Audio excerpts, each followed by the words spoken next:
Are you getting signal? Okay, good. Okay. Great.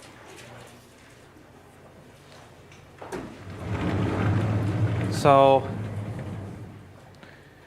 today we're going to continue on the random projections part.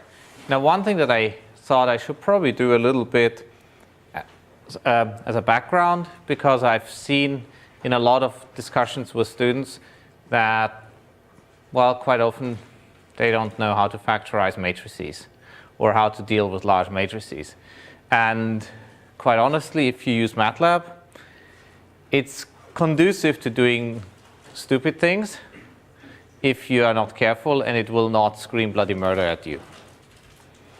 Okay. So let me start with something. Let's say I want to solve the following problem. I want to solve mx equals y. And we'll be doing a lot of this later on, but I just want to give you a bit of a background because this will come up over and over. So suppose I do the following thing. I write TMP equals inv of m. And then I compute x is TMP times y. Okay. Okay. Somebody's laughing. Okay. What's wrong with it? I mean, there's everything wrong with it. Yes, but okay. Why is this an extremely bad idea? Numerical precision. You will get bad numerical issues. Why else could it be a really bad idea? It could be very slow. Why could it be very slow? Yeah. Okay, so you're wasting a lot of memory, right? Here's why it also, let me give you a matrix where this could be really bad. I'll just draw the matrix.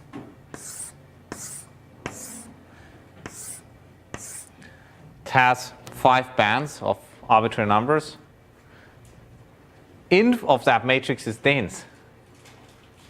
I can solve mx equals y in order n times 5 squared time, right?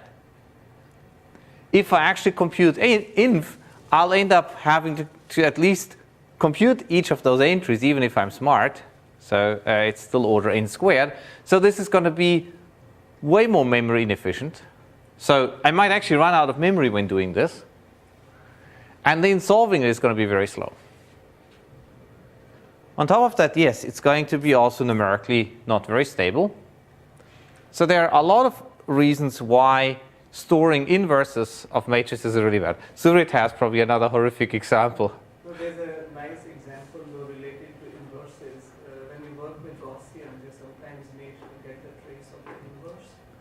Yes. You don't actually want to explicitly ever compute the inverse there, but you still want the trace, and it's not entirely easy to do it quickly. But it's one place where the inverse algebraically shows up in an unremovable kind of way. So for thinking about how to do that, you can use the randomized tricks you learned in the class to approximate that quantity, but it's still a very interesting challenge problem to try your randomization on. So I don't know who you learned this trick from. I learned it from Dave Mackay at some point in the conversation, like, yeah, this is the obvious thing. So let me give you a hint. If you want to compute the trace of a matrix, then one way of, well, you know, sounds like it's a really easy thing, right? Computing the trace of a matrix. Right? After all, you know, trace of some matrix M is just sum over all the II MII, right? This is, you know, why would I want to use a randomized algorithm? After all, you know, this finishes in order n times, so it's good. But in some cases, I can't really get my hands on the M. And computing traces of matrices does occur actually fairly frequently. Also, in, you know, if you're doing some Bayesian statistics, occasionally you have, you know, for Gauss-Wishart prior, you have inverse of one matrix times another, and So there are plenty of cases where this occurs. And so if you have this, then, well, you could, for instance, compute it as follows. You compute x transposed mx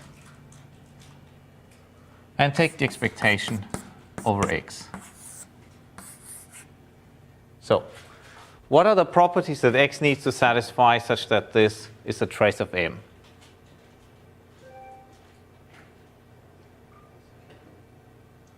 So first of all, we can obviously write it as the trace of m times the expectation of x transposed, right? So in other words, this has to be the identity matrix. If it's the identity matrix, then this holds by triviality. And so then the next question is, if these are, for instance, Gaussian random variables, what guarantees can I get? We'll actually encounter something quite similar afterwards when we look at error estimation. Given that we're already talking about this now, I can give you the example right away. This is actually a very neat segue into something that I was going to cover later. Suppose I want to compute the largest eigenvalue, so basically I want to upper bound the norm of m. Right? And so in this case, I'm not assuming that m is a symmetric matrix. I'm not assuming it's positive symmetric, anything of that form. No, I'm just taking m being some generic matrix. So what could I do? So here's an algorithm. Take a bunch of Gaussian random vectors, so W1 through Wn, and compute Zi to be the norm of m times Wi, the 2 norm. And so the claim is that, and exact constants I don't remember off the top of my head, but I think it goes as follows, that the norm of m is going to be less equal than alpha times square root 2 over pi, and don't ask me about the constants, but it's in the Halcomart, it's in the Trop paper. It's actually one of the examples, and I can give you a reference next week if you want. But it's not derived from the paper. You can actually work it out yourself, and I'm going to give you a hint on how to do this, times the max over I of Zi. And this is, of course, the operator, so the largest eigenvalue, or singular value in this case. So the question is, why, and this holds, the probability that this is greater or equal than 1 minus alpha to the minus n. Okay. So the first thing to understand what's going on here with the minus n is simply because I have the maximum over a bunch of random variables. If I get some finite probability less than 1 that each of those is, bounding things, then the maximum is there is, for the norm to exceed the maximum of those random variables, it has to fail with, the original probability alpha raised to the power n. So that's basically the first part.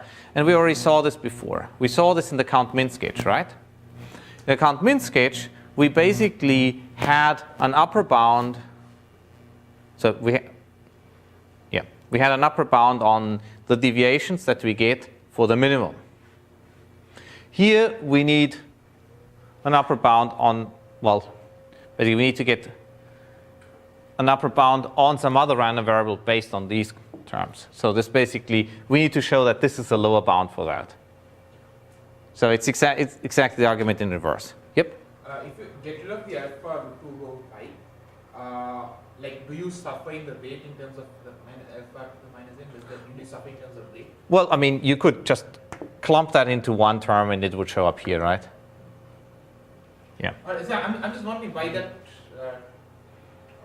Well, it just makes the bound look prettier, but it's the same alpha, right? but it doesn't do anything else. But basically, what you do is you take your matrix, multiply it with a couple of Gaussian random vectors, take the largest norm of what you get out of it. So here's an easy way of seeing what's going on. And for that, I'm going to simplify my life a little bit, because what I can do is I can check that W transposed, Wi transposed, M transposed, MWI, which is the norm squared. Right? This is given by the sum over I going from 1 to D of sigma I squared, so these are the singular values, squared, times, now here we have inner products between WEI, sorry, okay, let's just drop that index here otherwise.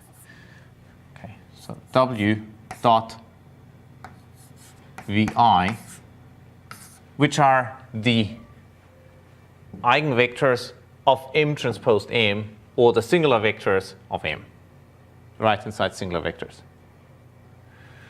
Okay, so what's happening here? Well, so obviously this is going to be greater or equal than the norm of M squared times, and now here we have inner product between W and V max squared.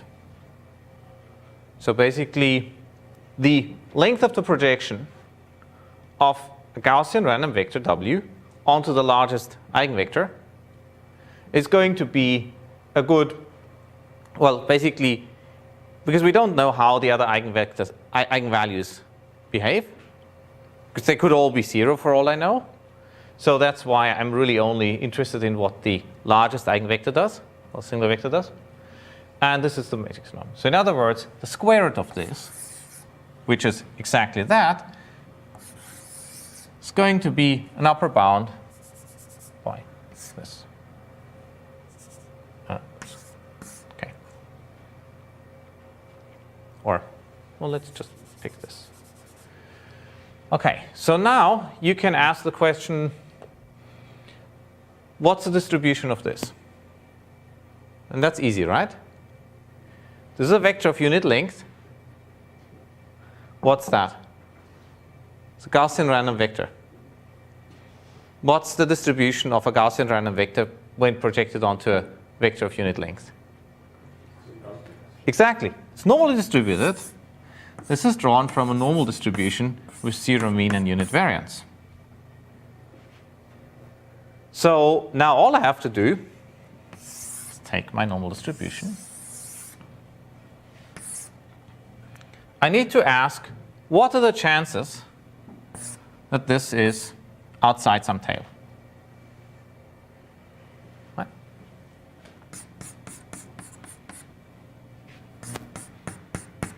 Okay. Right. Here we're not interested in the case where this is small. We're interested in the situation where this is large. Because we basically need to get lucky and at least hit this largest singular vector reasonably well. The reason why we didn't have to worry about signs is because we had all the squares here, right? So this makes it go away. And so then what you do is you work out for a given threshold, say alpha, what that probability is, and you're done. So this is how you can prove it. So basically all you do is you work out that probability mass for, some given multiplier, and then you're fine.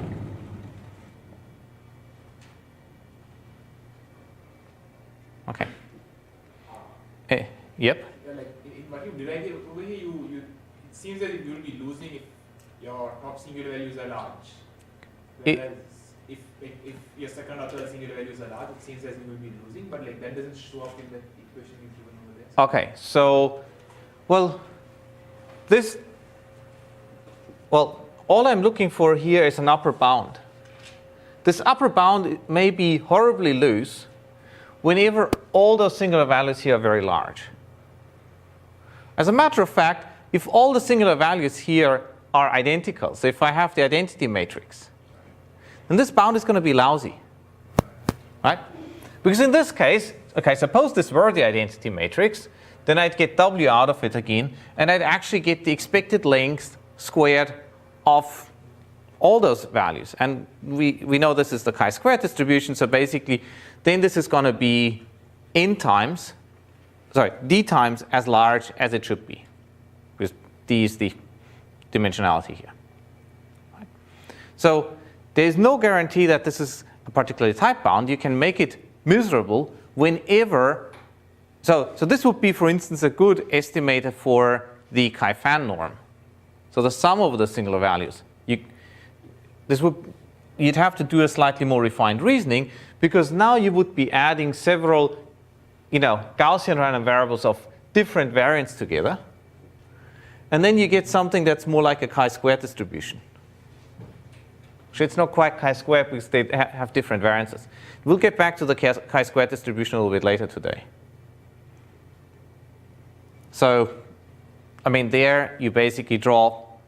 So basically, if I had an expression where I would draw several random variables, several instances from a Gaussian. Okay, let's just define this right away.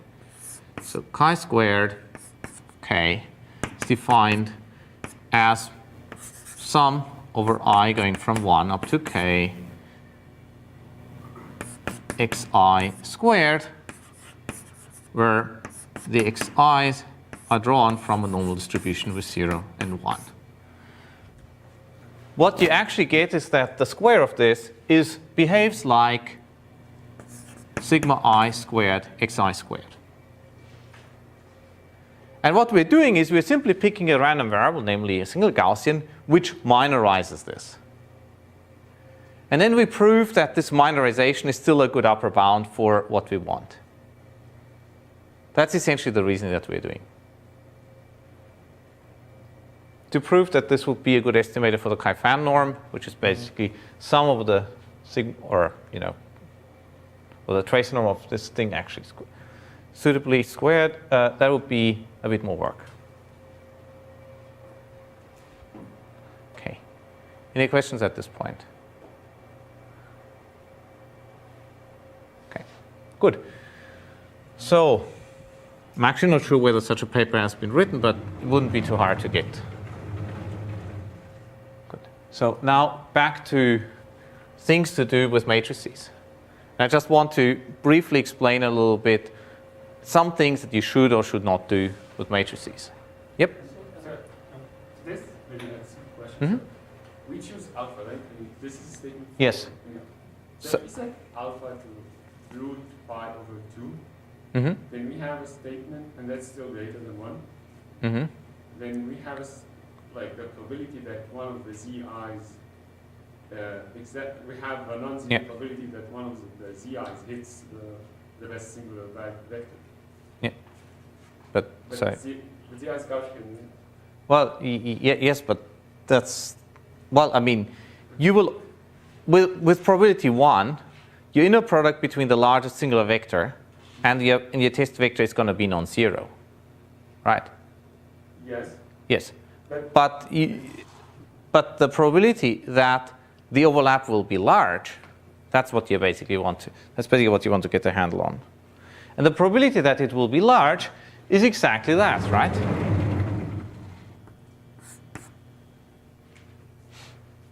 So what happens is, actually, this is 1 over alpha to be precise, right? And so you need to work out that mass. Yeah. I'm just confused that basically you can So you can make like the probability that, so basically, in order to max R, so max R is ZI, is always Yes. less than or equal the spectrum of. Yeah. So basically, for you're bound to fail, all of the random variables have to be less than what you would want them to be. Yeah, exactly. Okay. Sure.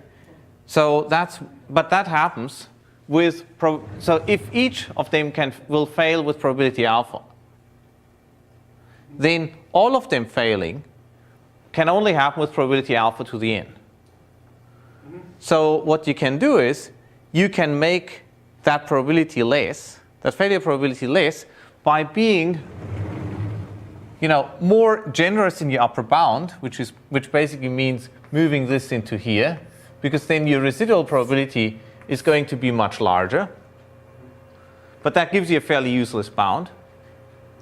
Or you perform more computation that bumps up n, and so therefore you can also make it safer. So just to be clear, is Zi bounded by the spectral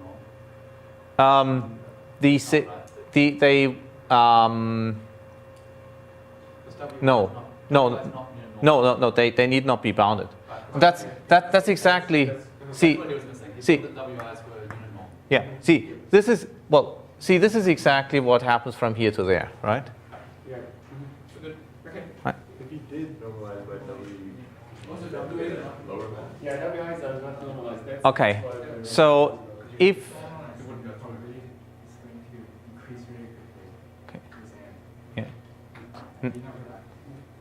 so basically, if I was to normalize W to be of unit length, then essentially here's what happens. Take two random vectors. They are with high probability orthogonal. And that's exactly what Xiang just referred to. This is just in high dimensions, almost all vectors are orthogonal. And that's, well, basically, what this does is it exploits the fact that, well, while they are sort of kind of orthogonal, at least you have a reasonable overlap with it. And also in high dimensions, you're unlikely to get amazingly lucky and to get perfectly lined up. I mean, this is not a great bound, but it's basically one that doesn't require you to do anything way more expensive, right?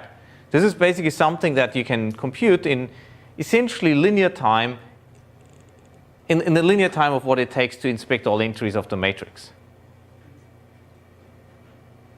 And it's going to be a little bit better than just summing up all the coefficients, which you could also do, right?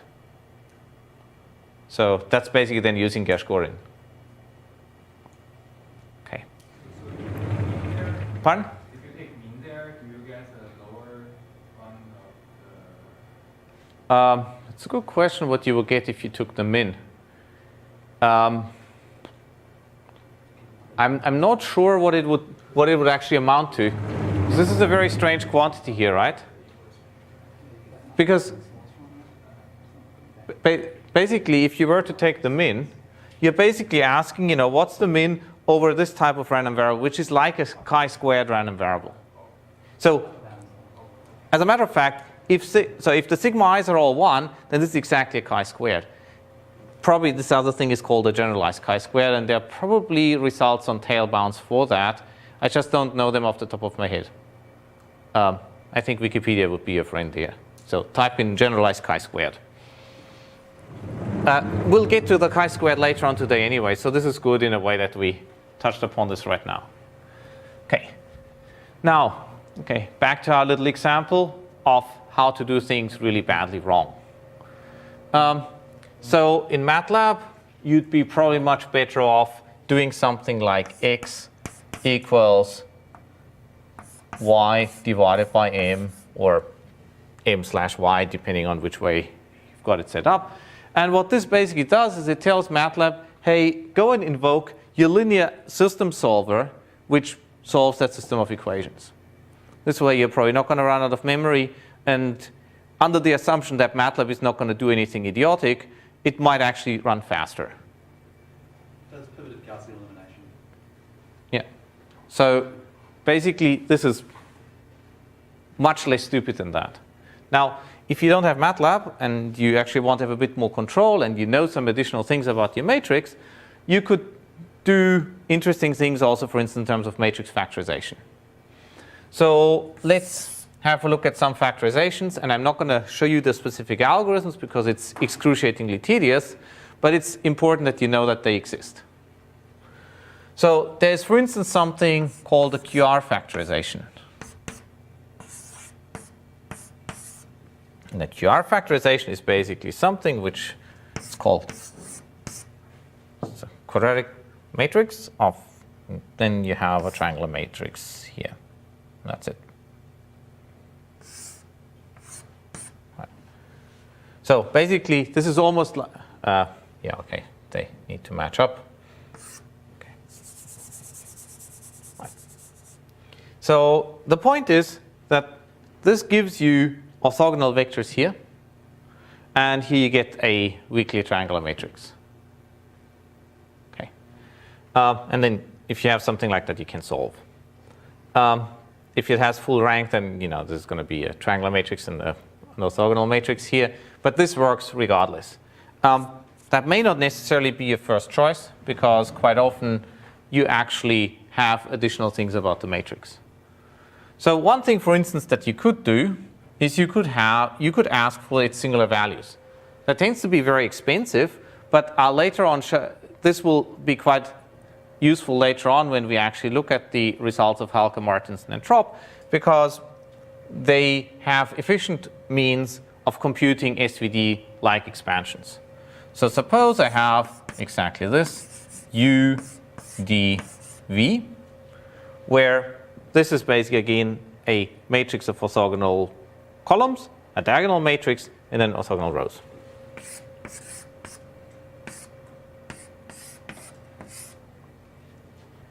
And so if I had something like this, I could actually solve the system of equations reasonably efficiently. So this is exactly where the singular values are. And okay, because here's what we get, right? So we have U times D times Vx equals Y. So I can multiply by U transposed. And so then U transposed U goes away.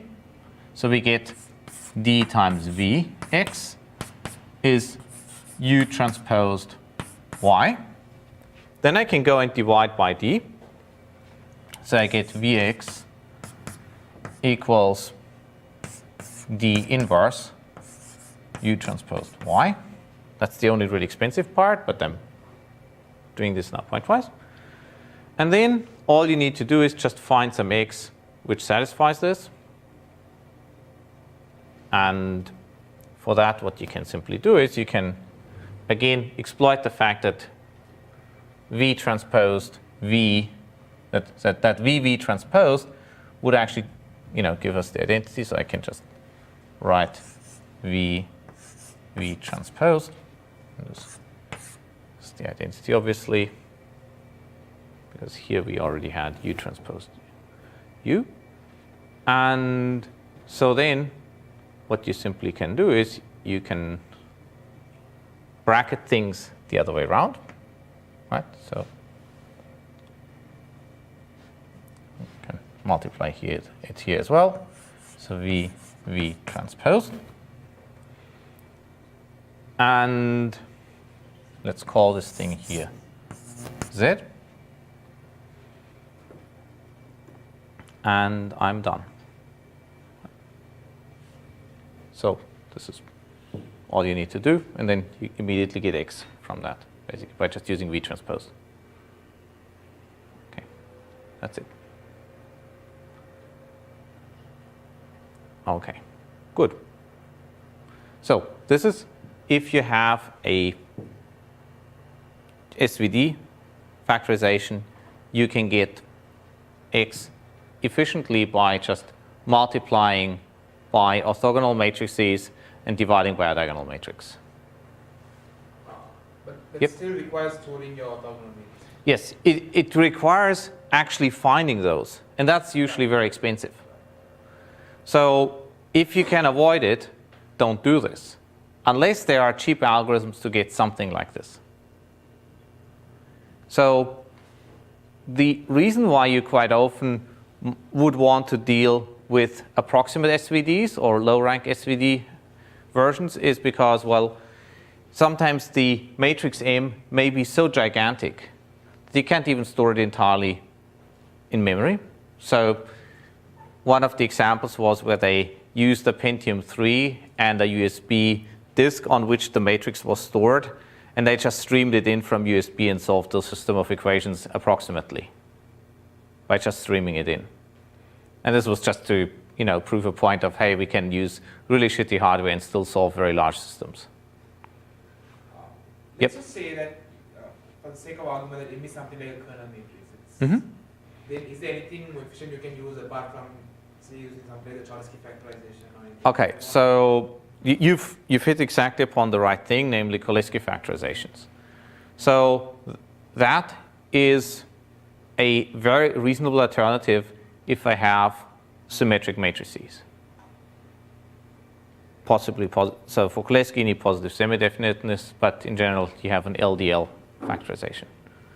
So let's get to one specific case where I've seen a lot of things go wrong when people compute it, and this is specifically for kernels.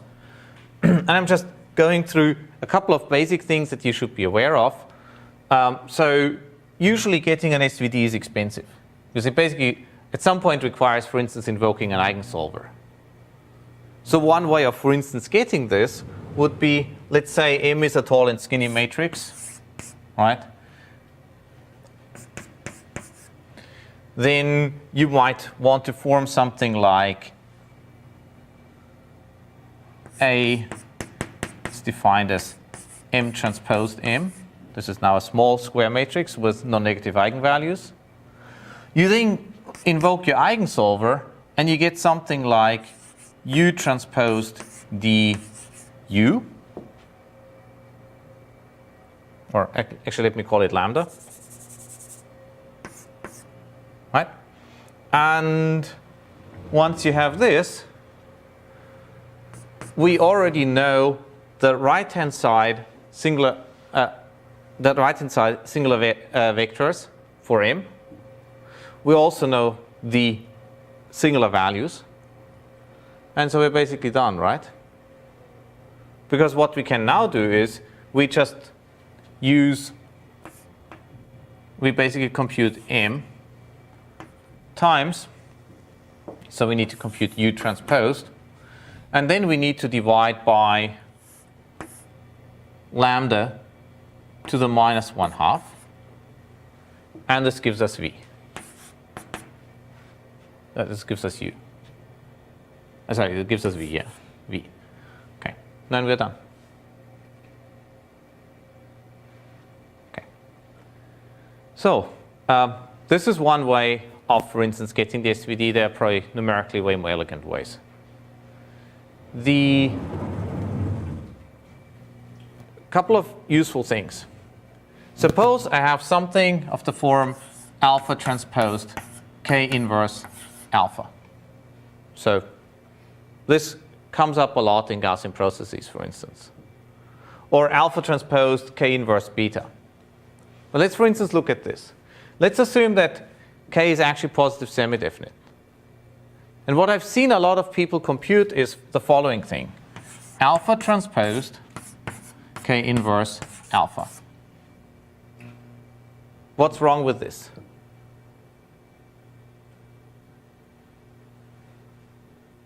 Why should you never do this? Because you need to store K inverse. Okay, suppose I have a gigantic computer. Why is this numerically bad? What could go wrong?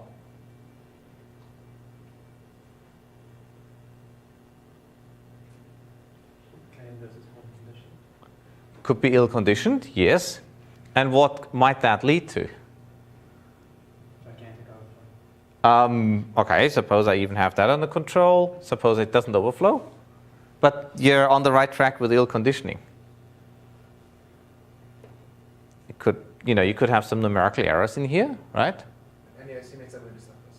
And so basically what we effectively get, we get this plus some error.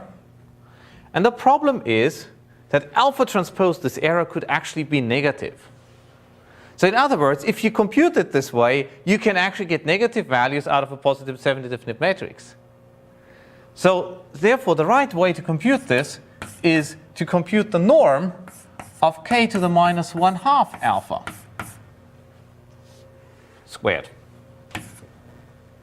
This can never get negative. Now, how do you do this? Well, there's exactly this thing called the Cholesky decomposition that came up before, where you get that k is L transposed. In other words, it's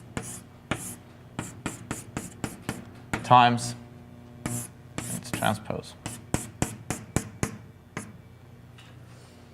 So now once you have this, you know that, so to say, the square root of a, so this is like taking the square root of k. Okay, so L is the square root of k. So I only need to invert this. Okay. Okay. Can somebody tell me how to invert a triangular matrix? Or basically how, I mean, first of all, no, you should never invert, you should never actually explicitly invert it. You should always just apply its inverse to something, right? Can somebody tell me how to do this? Exactly. Exactly. That's what you do. You basically have, you know, L11 times x1 equals y1. You solve for x1. You plug it into the next term. You get the next diagonal, next, and you work your way through. So basically, once I have this factorization, computing this part now is an order n squared operation. Getting that factorization is n cubed. What quite often people do is they run this factorization for a while and then just throw away the rest.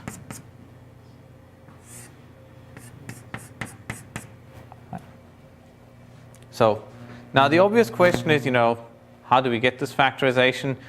You know, what's the magic behind it? And it's actually very simple. It's called Gram-Schmidt Orthogonalization. It's Gram-Schmidt orthogonalization where I already have the inner product. So basically, think back to kernels. Basically, the entries here in a positive semi-definite matrix are the inner products between vectors. And so what you do is you just take the first vector as normalized. You take the next vector and you orthogonalize relative to the previous guys, and you keep on working your way through. And that's it. Yep? How do you get, so say you compute a few and you throw away the rest. Yeah. So if you're just interested in k, you're interested in preserving the large eigenvalues. Yeah. But if you're interested in k inverse, you're actually interested in preserving the small eigenvalues. Yes, quite possibly. Except that what you typically have is you want to, okay, so in machine learning, the good thing that saves us is that usually, well, the small eigenvalues in k correspond to something that that is usually of very high capacity anyway. So basically, if you think about in a Gaussian process, you penalize by f transposed k inverse f. So that's actually this very nice way of looking at how SVMs and linear models and Gaussian processes do the same thing. So in a Gaussian process, we basically penalize by f transposed k inverse f. In a linear model, we penalize by w transposed w. And in an SVM, we penalize by alpha transposed k alpha. And all three things are the same. Here's why. Because what you get is that f is k times alpha. We know that. So if you have f equals k times alpha, then you get immediately that equality. And this you get from the feature expansion, right? That's it. By, for instance, exploiting k's phi of x transposed. So this which looks totally obvious, had people stumped for probably about 3-4 years, which in hindsight is very embarrassing. And Chris Williams was the guy who then finally wrote a paper in '98 and said, yeah, we were all stupid. Well, no, he said it he didn't say that, but that's really what it amounted to when you look at the result. Okay, good. So after that bit of background, now let's get back to projections. Just Yes? going back to like the one. Yeah. So say for instance you have like a matrix, and let's just assume for simplicity that it's a kernel or positive definite. Okay. And my task is I have this matrix, Mm-hmm. and I want to compute I want to solve mx equals y. Mm-hmm. My y is coming sequential, and I don't have them at this point. Mm-hmm. And like I have to probably do that inversion, say several 100,000 times. So I could like invert this at each step, which is a bad idea. Correct. However, I could compute the inverse, store it, and then just do a multiplication. Yes. It's also a bad idea because you want to. You're actually raising a really good point here. So the specific choice of what you do has a lot to do with how often you're going to touch that matrix. So for instance, if it's a one-off, you almost certainly, you might actually just do Gauss elimination, right? If you just solve a linear system of equations. In this setting, wouldn't we use like conjugate gradient? You could also use conjugate gradient if the singular values decay rapidly, but there are actually some issues with CG as well. So it's a Krylov subspace method, and I might as well mention that as well. So it's something that comes up frequently.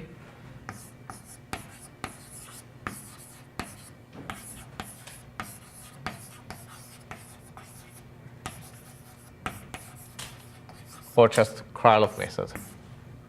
Okay. So a Krylov method is something actually very simple. And conjugate gradient is such an example. I have some gigantic matrix M, and I want to do something interesting with it. I start with some maybe random, maybe well-chosen test vector. So if I have mx equals y, I might as well, and let's assume they're all symmetric, I might as well start with y. But basically, I have some vector v, and I compute, so I start with some v naught, and I compute vi is m times vi minus 1. So in other words, I now have vectors v naught up to vl. And now what I'm going to do is I'm going to solve my linear system in that subspace. So I'm now going to assume that x is in the span of v naught up to vl. And if I do this, I'll immediately see that, well, okay, I can compute x times m, right? Because I know that for vi, it's vi plus 1. So I have that expansion. We also quite often have the inner products between those vectors. Quite often you go and actually successively orthogonalize things. This is exactly what you do in conjugate gradient. So if you squint hard at conjugate gradient, basically what it's doing is it's keeping the successive vectors orthogonal relative to the matrix that you're working with. And by doing so, you can reasonably quickly deflate things and get a solution in the meaningful subspace. Here's a problem, though. If you look hard at this, you'll see very quickly what happens, right? So if I have some eigenvalues in M that are very large, then Vi is basically M raised to the power of I times the original vector. So let's say I have 1 or 2 eigenvalues that are really large, the rest is small, then basically all those VIs are going to look very, very similar. They are going to align more and more with the leading singular vector. So, this is after all what you use for the power method if you want to estimate the largest eigenvalue, right? So this can lead to all sorts of numerical instabilities. Can't just use like a preconditioning? if you have a precondition, if you know what the diagonal entries are, this will make it a lot less bad. So, okay, this is another really important thing to mention, preconditioning. Okay.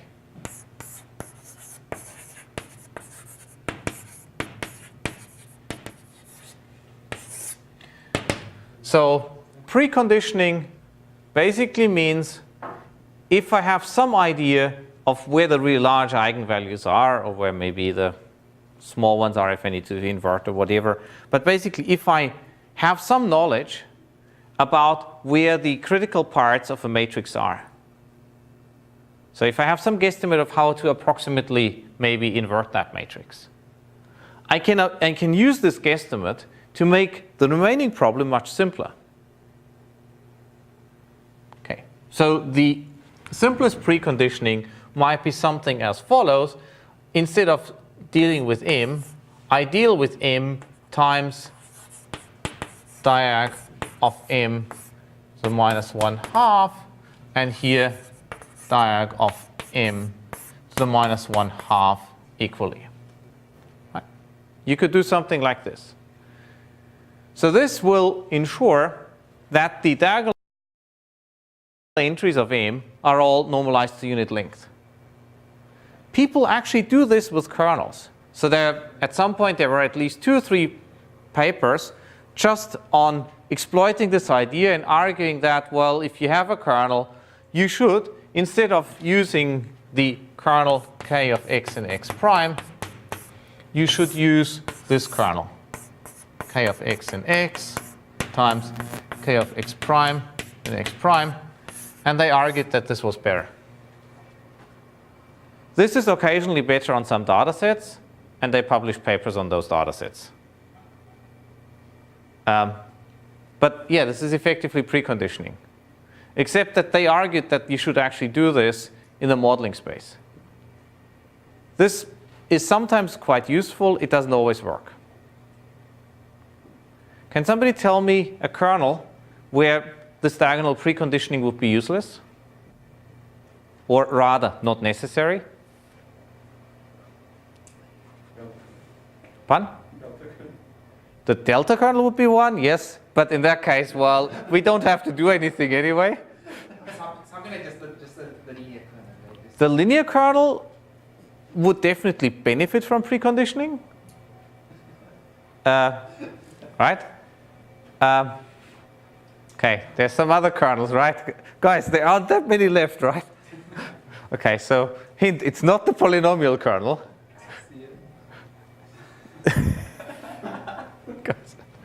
Okay, so one of the kernels is, of course, any RBF kernel.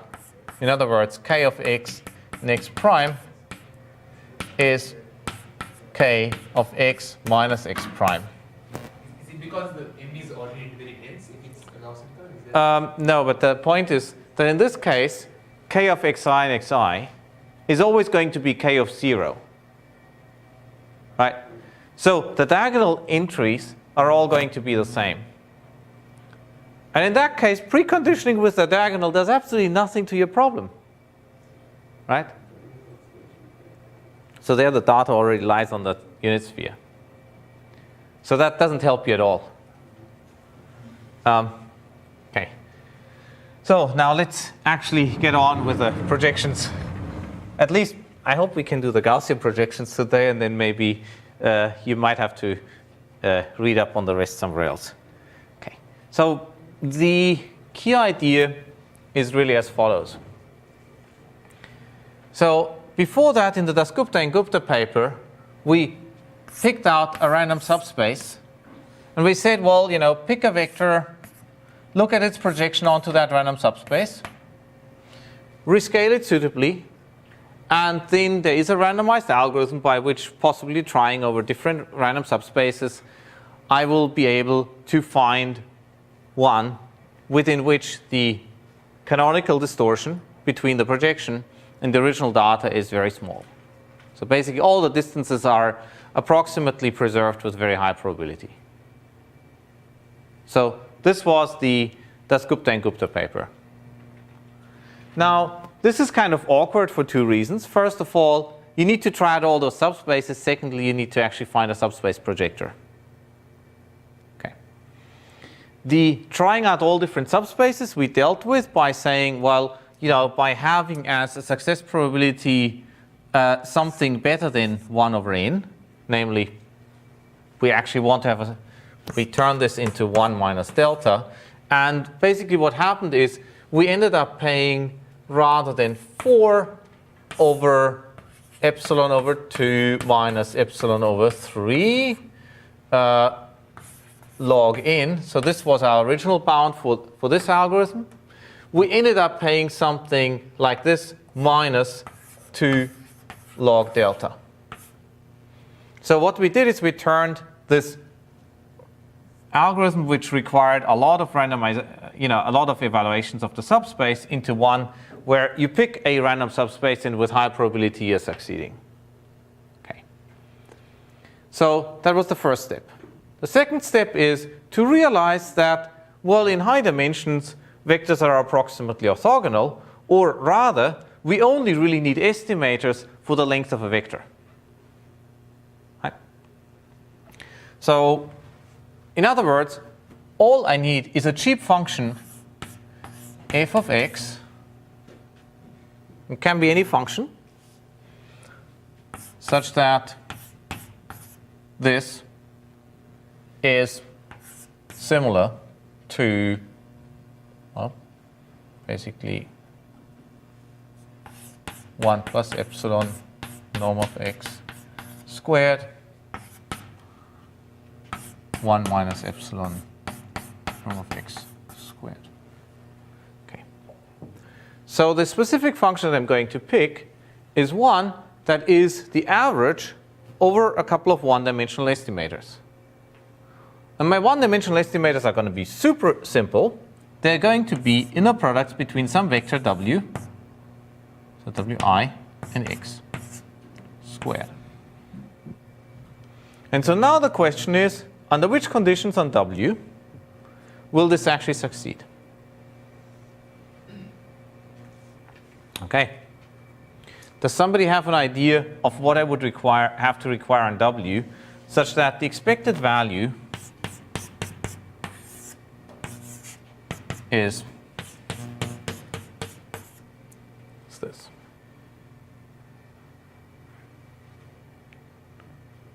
What conditions? Pardon? Gaussian would do, yes. What other but is that the only distribution?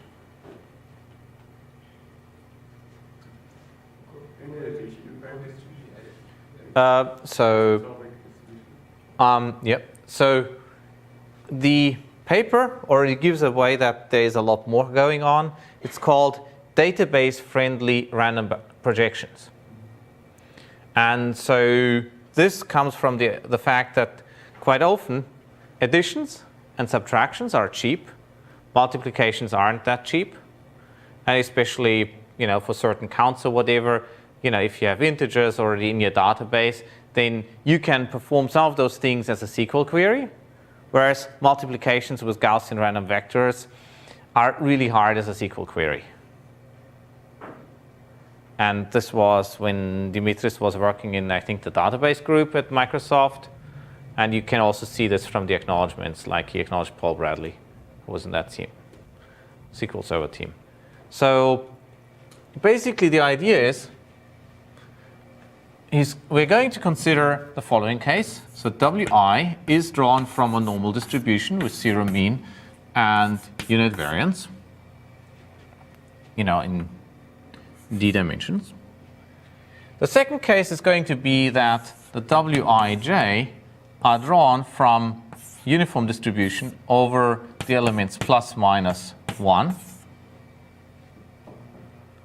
And the third case is going to be that the Wij are drawn, and this is actually the really interesting case, they are drawn from plus minus square root 3 with probability 1 over 6 each, and 0 with probability 2/3. Okay. So this kind of makes sense, right? This is, adding and subtracting counts. Why on earth would anybody do this? Well, as in, why would you want to have a lot of zeros? It speeds up the entire algorithm by a factor of 3, right? Because basically any of those terms I don't even need to look at. So the open research question, and I believe it's still open, because it's fairly new, is, so later on when we'll be dealing with projections of entire matrices on random test matrices, which at the moment for the entire analysis of the Halka, Martens, and Trop paper are Gaussian, whether or not some of those much cheaper matrices might not also be useful. I'm almost certain that a lot of their reasoning will go through for those matrices. So in this case, like, why not plus minus root n and 1 by n? And So why not what? so why not 0 and n minus 1 by n? Say in case of 3, just take any n, right? Is it the variance issue? Okay, so basically so the thing that I haven't done yet is actually worked out this, right? So let's do that right away.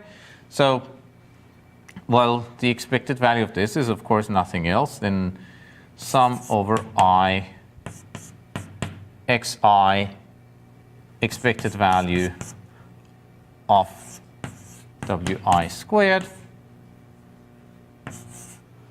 right?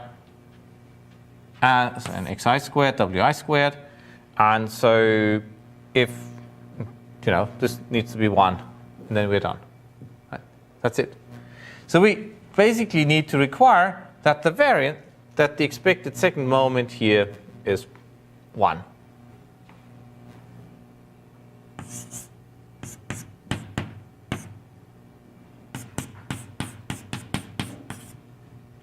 And yeah, this is of course assuming that all the wi's are independent of each other and that they have 0 mean. That's the other condition. Now, I don't think I need to prove that these are 0 mean random variables. I think I also don't need to prove that they have unit variance. Right, because this is basically 3 with probability 1/3 and 0 otherwise. And what I'm going to prove though is that those 3 strategies will give us good estimates. So the point is that now we've turned it from a geometry problem into an estimation problem. It has implications to geometry, but the entire analysis is now purely based on, hey, we have an estimator for the length, let's show that it's well behaved. And the specific estimator that we're going to use is we're going to take a couple of those terms and we average them. Okay. Any questions at the moment? Good. So then let's look at what happens. So for the Gaussian case, again, we can use geometry to simplify our life a little bit. Right?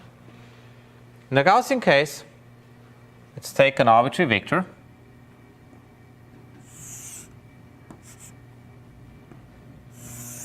And we take our Gaussian normal vector, right? So if I do this, then I'm going to hit d dimensions. Sorry, I'm going to hit 1 dimension here, right? So in other words, what I get is that wi.x squared, so .x, is going to behave like a normal distribution with 0 mean and variance norm of x squared. Okay. Furthermore, I know that wi and wj, for I and j different, are going to be independent of each other. Right? So what this means is that if I draw k of those projections, square them and add them up, this is going to be the same thing as, well, so sum over wi.x squared, I going from 1 to k, divided by the norm of x squared, this is going to be distributed like a sum of a random variables zi squared, where the zi are drawn from normal distribution with zero mean and unit variance, which is I going to sum from 1 to k, which is basically a chi squared of degree of freedom k. So this is the chi squared, again, that we had up here. Okay. So now we're going to look at this chi-squared random variable a little bit more in detail. Is that step clear to everybody what's going on here? So basically what I've done is I've realized that actually this distribution of this random variable here I can capture exactly, and it even has a name, and it's been studied for about a century. And let me draw the shape of the distribution first, and you've probably seen it. And if you suitably renormalize to have the mode of the same height, then you will get something of this. So, and we'll look at the algebraic form in a moment. But basically what you would see is that the mode is at k minus 2, and that this width doesn't really change depending on where k is. So in other words, if I then normalize by 1 over k, right, which is what I have to do, is I'm going to take the average. This moves back in here to essentially 1. Because actually what we'll see is that this is the expectation of this. So mode and mean are slightly different.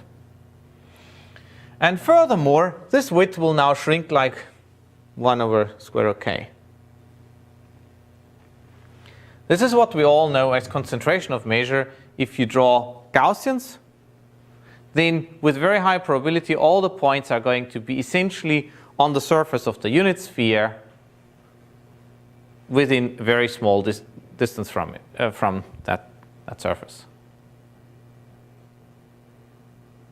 So the conceptual step here is really to go from, hey, we look at individual projections, we square them, okay, each of them behaves like a Gaussian squared, so therefore the sum is the chi-squared distribution, and now let's actually analyze the chi-squared distribution.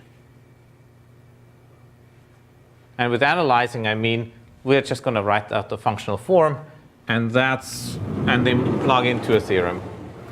That's probably going to be all that we'll be able to do today.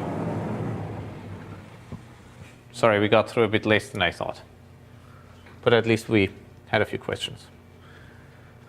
So just to make sure I don't screw up any of the coefficients, I wrote this out.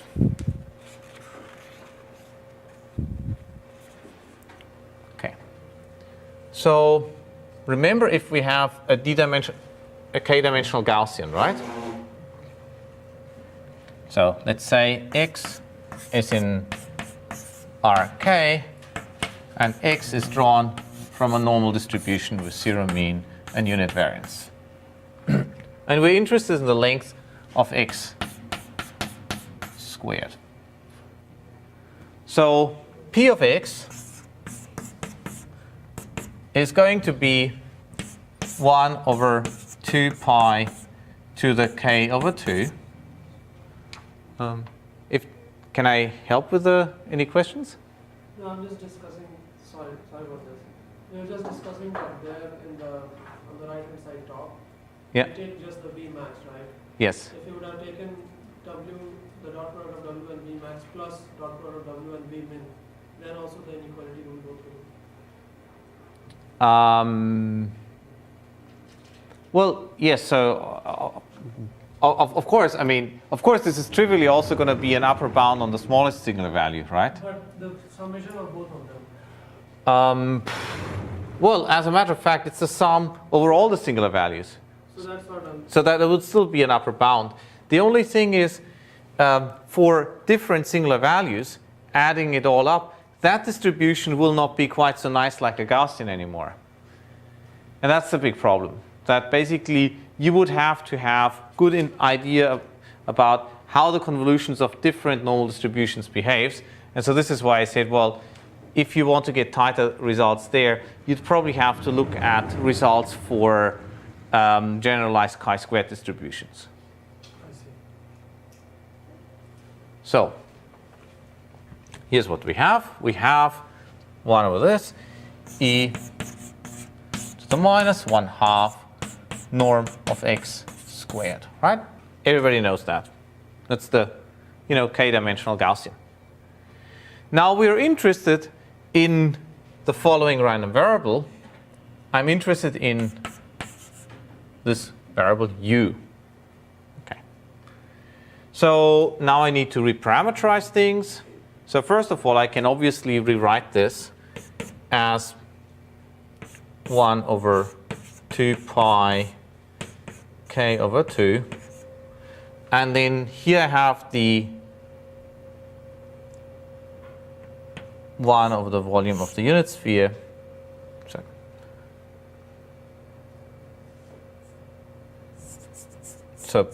So basically, if I solve the integral over the unit sphere, I get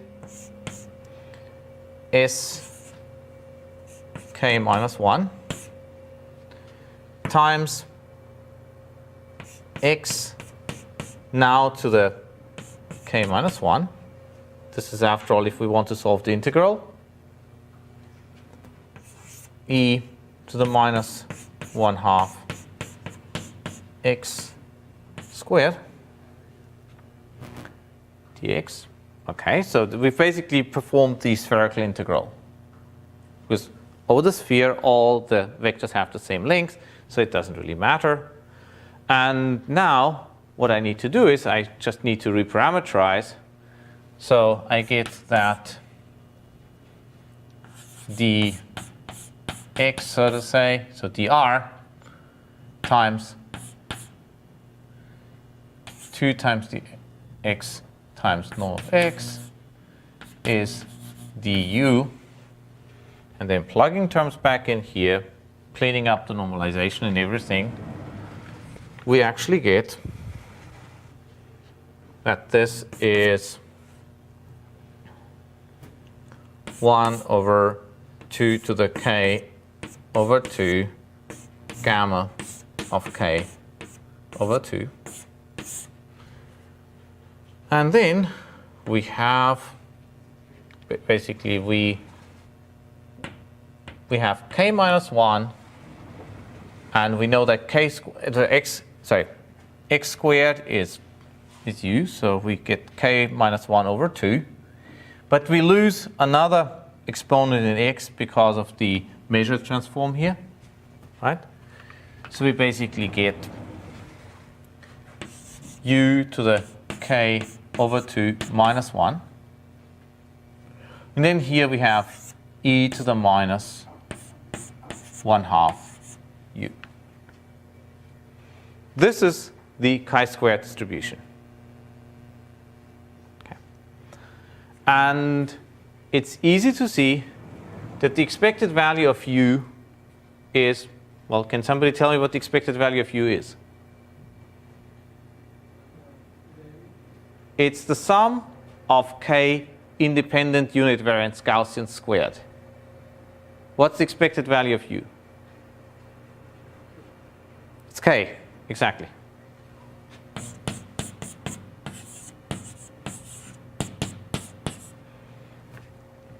Moreover, we can work out where the mode is. Okay? And you get this by just taking the derivative of this expression here, setting it to 0. And you would see that the mode is k minus 2. Okay?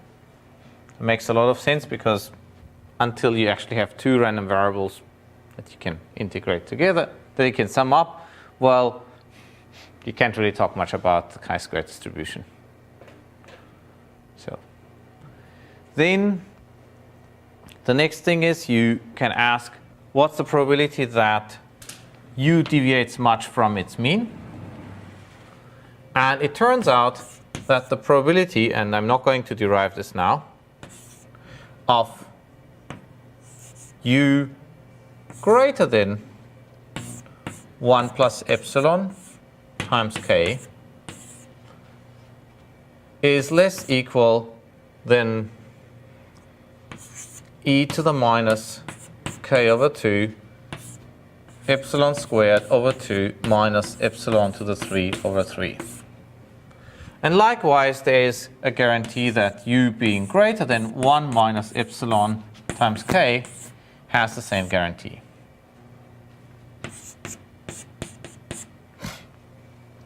And this is all we need. Because what we now have is, well, again, sorry, yes. Absolutely. Otherwise it would be completely garbage. Yes. So what we basically now have is concentration of the chi-square distribution around its mean. We've before that established that the chi-square distribution is going to be exactly the distribution that we get for the lengths if we perform the embedding without orthogonalization. And now we're done, right? Now we combine those two, and this just happens to look exactly like the bound that we derived on Monday. So I don't have to go through all the steps because it's the same identical equations, just derived in a completely different context. We're going to do the discrete random variables on Monday, and then we'll look at matrices there as well. But for the moment, this is really all that we need. And now we immediately get the guarantee that with high probability, a random projection matrix is going to be a good approximation for the data. Because again, I apply the union bound for all the n times n minus 1 over 2 pairs. That's all the pairs that I have to deal with. And that's it. So as a quick advanced preview for Monday, what we're going to do after we look at the binary cases is we're going to look at the following setting. I have some matrix M, and I want to, for instance, get its singular values, or find some low rank approximation. So I'm going to hit this matrix, the right-hand side, with the Gaussian matrix, which is a tall and skinny matrix, so now I get something much smaller. Then I'm going to perform let's call this thing here A. Then I'm going to perform an SVD, A equals U1 times D1 times V1. I'm going to throw these two guys away. I'm just going to keep U1, which is now a good guesstimate for the left-hand side dominant singular vectors. Because I have no idea whether omega is good, but the result will be of the form that if I pick a random omega, it's going to be good enough to find a meaningful subspace. And then I'm going to apply this U matrix to M to get some matrix B, which is going to be U1 transposed M. I'm going to factorize this again. It's going to be U2 times D2 times V2. And this is then going to give me a matrix M, approximately being U1 U1 times U2 times D2 times V2. Sorry, U1 transposed. Sorry, no, actually this is correct. No transpose here. So this is at the heart of a lot of those matrix approximations that we'll be looking at next week. Okay. Any questions so far? So I have two questions. One is, how did we get the second step since the SK minus 1? Where? Here? Yeah, right there. One, yes. Okay. So this is just by using the fact that if I integrate out over the sphere, I can partition it into an integral over a radial part and over the sphere. And since I have a Gaussian, which is spherically, so let's draw the picture, right?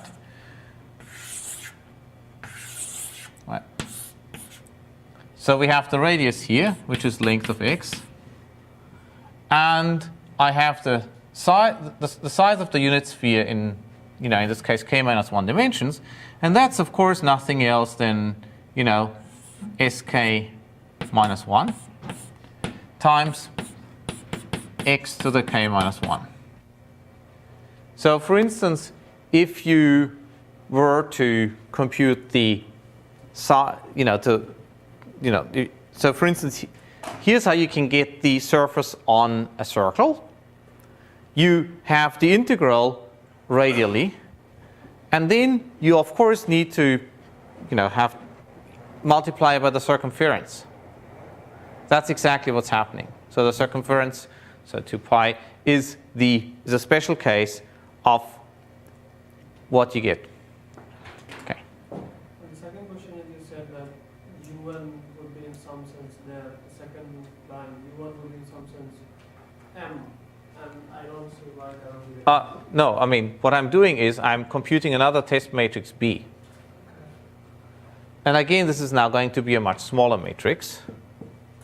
And then I run another SVD on this. And now this is going to give me a good estimate of the right-hand side singular vectors. Because before that, the random test matrix omega will give me a good idea of the image, of the subspace that represents the image of M. Because in general, some random matrix omega is not going to tell me much about the subspace at all anyway. But what I'm basically, so think of it as like you're probing this matrix by feeding it random garbage. And you see how this matrix behaves. You then use that result to come up with a good idea of the left-hand side leading subspace. And then you say, well, okay, if this is the left-hand side leading subspace, it will help me find the right-hand side leading subspace.